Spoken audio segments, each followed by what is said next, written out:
A woman is left penniless by her conniving ex-husband. Then, years later, she sees him working as a parking valet at a restaurant. Make sure to like, comment, and subscribe for more incredible stories like this. Jenny Carlson was 45, and she had been married for 27 years. Most of those years had been happy, raising her children. That was back when Jenny believed her husband loved her. But Brad had changed.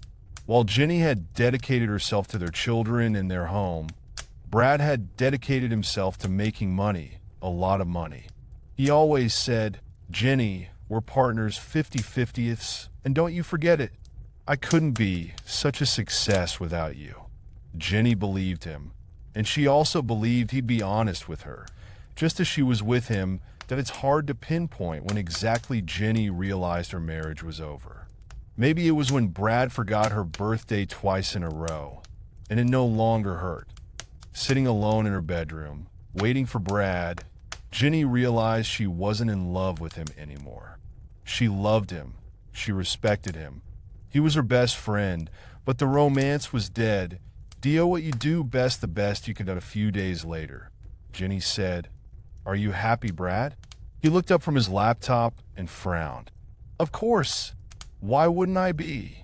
"Because," Jenny said calmly, "you don't love me anymore."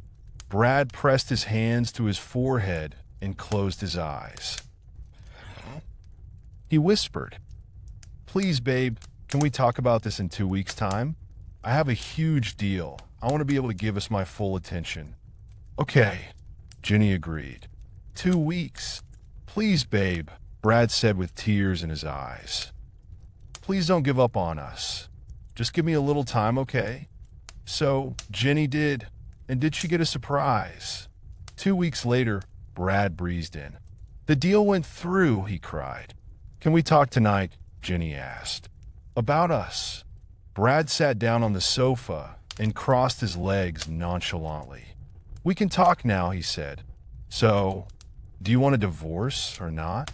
"A divorce?" Jenny gasped. "I thought you told me not to give up on us." "Oh, Brad waved a hand. "The things we say under pressure." "I see," Jenny said. "In that case, I will contact a lawyer and file the motion." "I already did," Brad said, smiling. "And I also filed for bankruptcy. You're not getting a cent of my hard-earned money." "But you always said we were equal partners," Jenny gasped. 50/50ths, you said." "Forget it," Brad said. "That's just one of those things I said. It didn't mean anything." "Like I love you," said Jenny bitterly. "Exactly," Brad said. By the end of the divorce process, Jenny was left with nothing. All she got was half of the equity on the house, and most of it went towards legal expenses. Fortunately for Jenny, her 3 children were all grown up and out of the house. She had only herself to worry about, so she found a tiny apartment and went looking for work. Unfortunately, Jenny had no qualifications and no experience. She had married Brad straight out of high school with her eldest already on the way. She had been the best mom, but now that was worth nothing. After a day of pounding the pavements, Jenny sat on her second-hand couch and cried. The last woman who had interviewed her had been kind. "Find something you do better than anyone else," she advised. "What can I do better than anyone?" she asked herself. Then she grinned. Her grandmother's chocolate pie. Jenny had inherited her grandmother's recipe book, and the chocolate pie was a family favorite. The next day, she woke up at 4 o'clock and got to baking. At 7 o'clock, she was at the door of the fashionable cafe across the street with 2 pies in hand. "If you don't sell the pies," Jenny said, "I'll pay you. What have you got to lose?"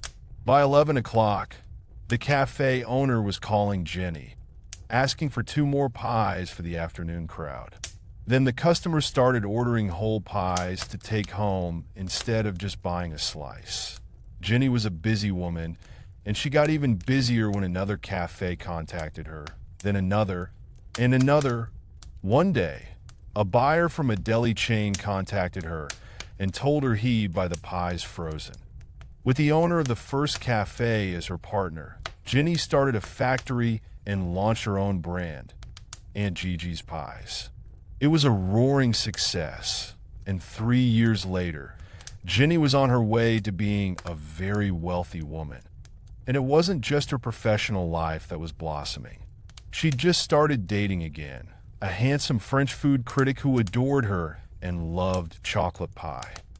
Jenny had a date with her charming French boyfriend at one of the city's most exclusive restaurants, so she dressed up to the nines. She looked fabulous. She hopped into her brand new little red convertible and headed downtown. She stopped at the restaurant door, stepped out of her car, and prepared to hand over the car keys to the valet. Then she looked at the man again and gasped. Brad! It was Brad in an ill-fitting red blazer and a black bow tie, and he was parking cars. In fact, he was about to park her car. Brad blushed and looked embarrassed. Jenny, he said with a weak smile. You look great. Jenny looked him over and replied, You don't. What happened to you? Brad shrugged. After we divorced, he said, everything went wrong. I made some bad investments. I lost everything, Jenny. Oh, you poor thing. Jenny cried and reached into her purse. Here you go, for old time's sake.